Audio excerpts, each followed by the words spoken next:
look, it's important that people are out here today while this cop, the one who administered the rough ride, is on trial. Because look, what happened to Freddie Gray was murder, plain and simple. That's all it was. That's what it was. No other description. Freddie Gray was plenty healthy when he encountered those cops.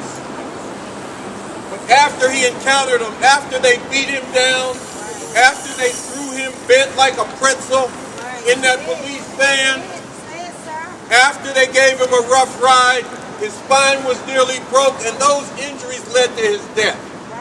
In the old days, it would have been a racist white lynch mob doing a black man like that. Well, today, it's police officers, individually or in groups, who do that and who get away with it. And this has to stop. And look, it ain't just the cops, it's the whole criminal injustice system. The DAs who refuse to charge the cops. The courts who won't convict them while they continue to send black people and brown people into prison. That is what we're up against, and it's a statement from this system that black life does not matter. Black life mattered when they could enslave black people on the plantation and work them for nothing and make profit that way. Black life mattered when they could work us in the factories at the bottom level jobs. They got nothing for these young black people out here today. No jobs, a broke education system. What they got for them is cops, courts, prisons, and early grades. And it ain't a question of which individual cop or which individual DA. It's a question of a system. And look, I'm Carl Dix. I've been involved in this struggle for a long time. I'm also a representative of the Revolutionary Communist Party, and I co-founded the Stop Mass Incarceration Network with Dr. Cornel West. But I'm going to tell you where I'm coming from. And where I'm coming from is that this horror is built into the fabric of this capitalist imperialist system. It's how the system works. And unless and until we make revolution and get rid of this system, these horrors are going to keep going. We're going to have poisoned water pumped into the homes of black people in Flint, Michigan, and other cities around the country. That's what we're going to have, and that's what's going on. And look, we in the Revolutionary Communist Party are organizing right now for an actual revolution to get rid of this system at the soonest possible time and bring a totally different and far better system into being.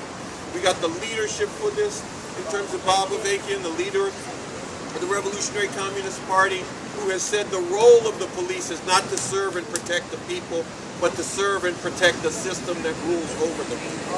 Right, say that again. Look, and a crucial part of organizing this revolution is mobilizing people to stand up and refuse to accept horrors like killer cops getting away again and again and again.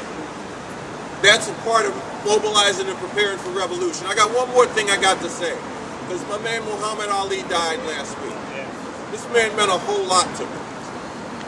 He refused to go to Vietnam. He refused to go in the army in 1967 because he said, I ain't gonna go fight no Vietnamese people. They're not my enemy.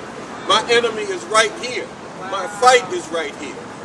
A couple years after he did that, I got drafted into the army and they gave me orders to go to Vietnam. I said, ain't no black man got any good reason to go to Vietnam to kill Asian people for this system. If I gotta fight, I gotta fight here. They threw me in jail for doing that in the military penitentiary, but that's what led to me becoming a revolutionary. So I really love Ali and I embrace his legacy from that point. But look, all these people went on TV. Bill Clinton, all of these other people talking about they love Ali. They embrace his legacy. Well, I got a question for all of these people. If Ali put it all on the line to resist the injustices coming down on black people then, and you embrace his legacy, what are you doing about the injustices being put down on black people today? And if you ain't doing nothing, take Muhammad Ali out of your mouth. Because you ain't got no right to talk about that man, because that's what he was inspiring about. And if you ain't ready to do that, stop talking about you love Ali and his legacy. So, look, I'm going to grind this down pretty quickly. These cops murdered Freddie Gray. This system is letting them go on the installment plan, one by one by one. That is unacceptable. It's got to stop. And it's really up to us to stand up and say it's got to stop and act to stop it. I'm going to stop right there. We got some other folks that's going to talk. I'm going to start next with Tawanda Jones. And she don't need no introduction, but I'm going to give her one anyway. Her brother Tyrone West was beaten to death by a squad of cops operating out of the same precinct where they were taking Freddie Gray to after they gave him the rough ride. A precinct that has spawned a bunch of killer cops who have murdered a lot of unarmed black people and have not been held accountable with it. So this is a sister that's got a whole lot to say on this question. Yes. So basically, me and my family and my supporters, we've been fighting now for 1,055 days. 1,055 days, and this Wednesday will be 151 weeks. Nobody's family deserves to be fighting like this. Nobody. Because why? Because y'all should protect us.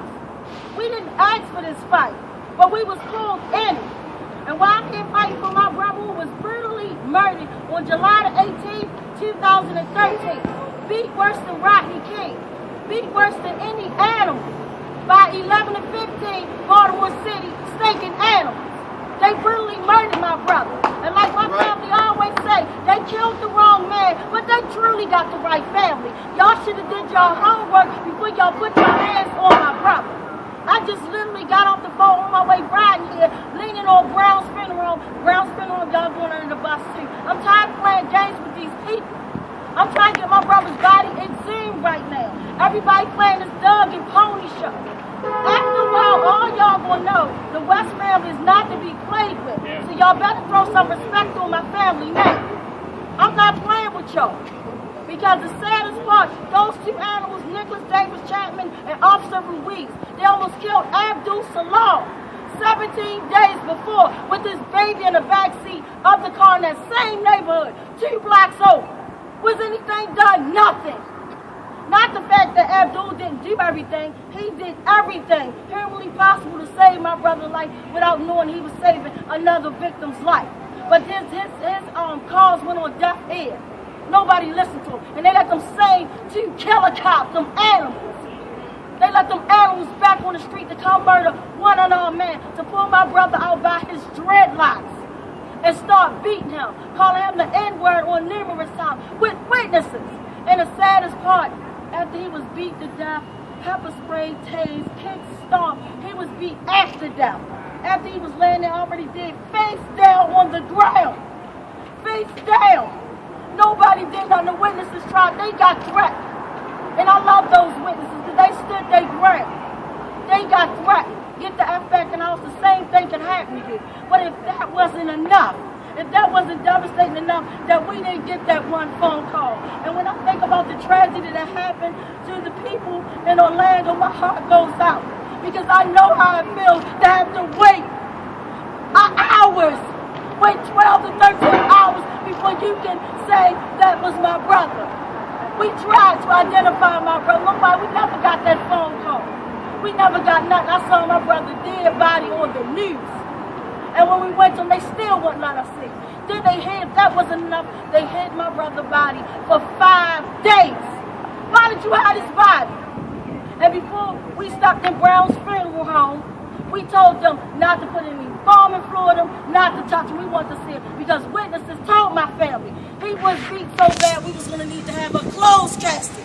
You don't know my pain walking in Brown funeral home down that hallway to see a nightmare. And when I got there, what really messed my mind up, it looked like my brother's face was reconstructed. They put a little smirk on his face. I knew something wasn't right. And then it took them 154 days to tell my family some foolishness. But before the 154 days, a reporter from Morgan, she told my family that my brother died. She made a public speak, okay? It wasn't that she just talked to my family. She told my family in the world that my brother died of positional asphyxiation, which we know to be true, some of the truth. And it took them 154 days. The medical examiner's office, all of them, the whole damn system is guilty as hell. The medical examiner's office, everybody is a system that keep covering up. And the cover-up is worse than the murder. The bloody murder, the damn cover-up. They will go to hell's end and hell and come back before they let the cover-up be revealed. But I'm snatching the sheets off of all y'all, one by one. Trust me, all y'all going down. Y'all thought y'all could hand my family a paycheck and send us on the way. Keep your hush money. Money can't bring my brother back. It's not about the income, it's about the outcome. And we're going to make sure y'all don't kill nobody else. That's why I'm out here. That's why I put my life on the line. Because to know that the same unit killed Anthony Anderson. Let's not forget. And all this happened before Freddie Gray. Freddie Gray should not be dead right now. We've been out here. And I really feel some type of way. We've been out here in the mad face, the state's attorney. We got that state's attorney kicked out of office. We did that. We said bye-bye, Greg Bernstein. We ain't prosecuting nobody. So I'm telling you, it don't stop. We will never stop until these killer cops are in cell blocks. Flat out. Right on. Woo! Woo! Woo! Woo! Okay, now I got to bring on Reverend Olson to follow that. Reverend Olson, this is a brother that people also need to know. He has stood with people fighting against not only this injustice of police getting away with murder, but injustice on many fronts. That's right. So that's why he's here. That's why he's got something to say. Reverend Olson. I want to thank you all for being here today. And I'm just here to stand with you. I want to tell you a little story. About a year and a half ago, I went to a meeting, a Black Lives Matter meeting, and I did the great white liberal thing. I went and told some people I want to be a good white ally in the struggle. And I was so pleased that a sister walked up to me, got right in my face, and she said, I don't want no white allies. I want freedom fighters who want to see the liberation of the whole of humanity. And I said, sign me up for that. I got to say, Brother Dix, you said it all. It feels like they're pulling this case apart piece by piece, and they're trying to examine just one little piece at a time and coming up with a thing that says, oh, everything is bright and shiny in America and nobody's guilty of no shit. There's a man who's dead, who shouldn't be dead, and so you can't tell me everything is bright and shiny. This is part of a story that says this is the land of the free and the home of the brave. This is a story that is alive. The truth is that this country has been built on oppression from day one. This country has been built on thievery, stealing people's land, genocide, annihilating people, and slavery. A war going on between Europe and Africa, and who wins? America wins by the deportation of millions.